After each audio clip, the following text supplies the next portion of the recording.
कौन कौन से जगह पर आपने रेड कलर देखा उसको पहचानना है। तो इस बात को जब मैंने बोला तो अब आपका ध्यान शिफ्ट हो जाएगा रेड कलर की तरफ। रेड कलर को ही आप ढूंढते रहेंगे हर जगह। तो रेड कलर को पहचानना है, ये बात हमारे माइंड में फिट हुआ, इस कारण से हम लोग क्या कर रहे हैं, उसको ढूंढने की कोशिश कर रहे हैं। लाइफ में एक्चुअली में आसान तरीके से हम बहुत बड़ी बड़ी चीज़ों को अचीव कर सकते हैं और ये पॉसिबल है।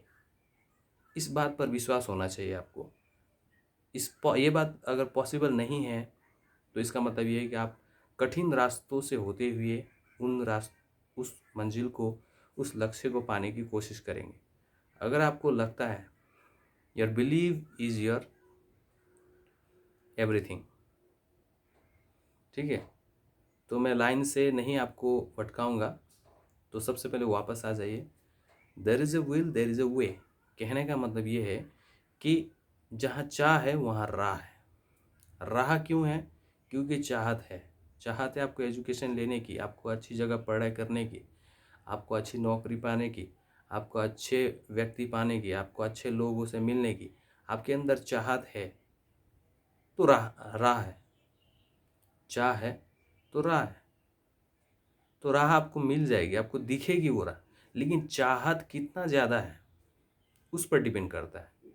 सिर्फ 1% चाहत है और पाना चाहते हैं 100%, तो नहीं होगा।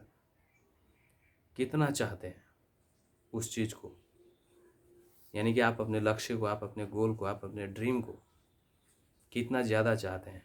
चाहने का मतलब ये है कि एक दिन आपको उसको पाना ही है, उसके बिना आप रह नहीं सकते। जैसे कि एक इंसान को नदी में ले जाकर एक बार उसके गुरुजी ने उसको डुबाया, तो छटपटा रहा है ऑक्सीजन लेने के लिए। तो बाहर आते ही वो उस समय उसके माइंड में एक ही बात चलेगा, जब वो पानी में डूबा हुआ रहेगा, तो बाहर कब निकलूँगा। ऑक्सीजन के लिए छटपटाता है, सिर्फ उसको सिर्फ ऑक्सीजन चाहिए, हवा चाहिए, तो उसके लिए छटपटाता है। तो यहाँ कहने का मतलब ये है कि ज़रूरत आपको बहुत ज़्यादा है तो आपको वो चीज़ मिल जाएगी, ठीक है, जिसको हम लोग सिंपल भाषा में चाह या चाहत बोल सकते हैं। There is a will, there is a वे।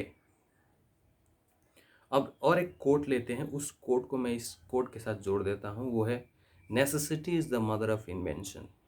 दुनिया में जितने भी आविष्कारें हुए हैं, टेलीफोन, सैटेलाइट, एटम बम और बहुत प्रकार के रोबोट्स, मोबाइल, ठीक है, स्मार्टफोन, लैपटॉप, कंप्यूटर वगैरह, साइंस में जितने भी तरक्की हुई है, सबसे पहले इंसान को क्या पड़ी? ज़रूरत पड़ी। ज़रूरत, necessity is the mother of invention. आवश्यकता ही आविष्कार की जननी है। आविष्कार छुपा हुआ है क्या? सबसे पहले आवश्यकता में। आपको बहुत ज़रूरी है। जापानीज़ इतने तरक्की क्यों कर गए? उनका सबसे पहले ज़रूरत है, क्योंकि भूकंप कहे कभी भी आ सकते हैं वहाँ पे जापान में, और कभी भी कुछ भी हो सकता है, ऐसा ऐसा उनका नेचर है। तो उस नेचर के साथ लड़ने के लिए उनको उसी प्रकार से सोचनी पड़ती है। इसलिए वहाँ पर काइजन बोल के एक प्रिंसिपल, एक वर्ड निकाला था, एक प्रिंसिपल निकाला था, जिसके थ्रू वो अपने आप को 1% बेटर करते हैं हर रोज़, एवरीडे, लर्निंग के थ्रू न्यू न्यू स्किल सीखना उन वहाँ के लोगों की एक आदत है। तो इस प्रकार से क्या होता है कि necessity is the mother of invention. आवश्यकता और ज़रूरत एक ही चीज़ है। और चाहत है, आवश्यकता है इसलिए चाहत है। तो आविष्कार जो हुआ, आपको जो मिला, आपने जो राह बनाया, राह के थ्रू आपने उसको कैच किया, उसके बाद आपको जो मिला, तो वही है जो चीज़ आप पाना चाहते हो। कहने का मतलब यहाँ ये है कि तो कहने का मतलब यही है कि आपके चाह के अनुसार आपको राह मिलती है। आपकी जैसी चाहत है, चाहत में जितना दृढ़ता है, जितनी ज़्यादा, जितनी ज़ोर से आपने चाहा है किसी चीज़ को, वो उतना ही जल्दी आपको मिलती है, ठीक है।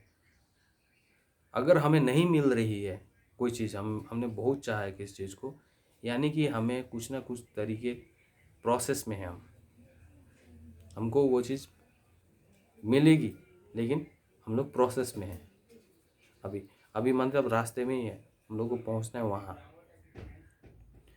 तो एक दिन पहुंचेंगे ज़रूर, क्योंकि हमारे माइंड में वो चीज़ छप गई है, वो चाहत। इसलिए राह हम लोग को मिल गई है और उस राह पर हम लोग चल रहे हैं। ठीक है, ये है। और necessity is the mother of invention, हम लोग जानते हैं। तीसरी बात कर रहा था मैं, physical universe is energy. Everything